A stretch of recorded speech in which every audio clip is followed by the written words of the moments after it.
آپ سے میرا یہ سوال ہے کہ میں جو ہے میرا ملنا جلنا دوستوں غیر مسلم لوگ ہوتے ہیں زیادہ تر،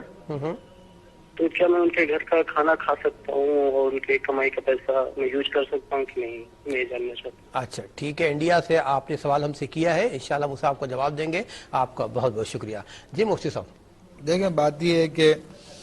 غیر مسلم کے گھر کا کھانا خاص طور پہ جب کہ گوشت ہو تو وہ تو شرعی طور پہ اجازت ہے ہی نہیں ہے۔ باقی دیگر کھانے ہیں جن میں گوشت وغیرہ کا عمل دخل نہیں ہے تو اس کو بہرحال کھایا جا سکتا ہے، لیکن غیر مسلموں سے بلا وجہ کے بلا ضرورت شریعہ کے اس طرح کی دوستی رکھنا یہ اللہ کے رسول کو پسند نہیں ہے۔ نبی کریم صلی اللہ علیہ وسلم کی تعلیمات کے مطابق ہاں آپ کو ضرورت ہے اس حد تک آپ کریں یہ معاملات، ورنہ ہوتا یہ کہ قلب سے اثر لیتا ہے صحیح، اور پھر انسان بھی کفر کی طرف یا مائل ہو جاتا ہے یا کفر کے بارے میں نرم دل ہو جاتا ہے، خود اپنے ایمان کا خطرہ ہو جاتا ہے۔ اور حدیث شریف میں آیا بھی ہے کہ بری صحبت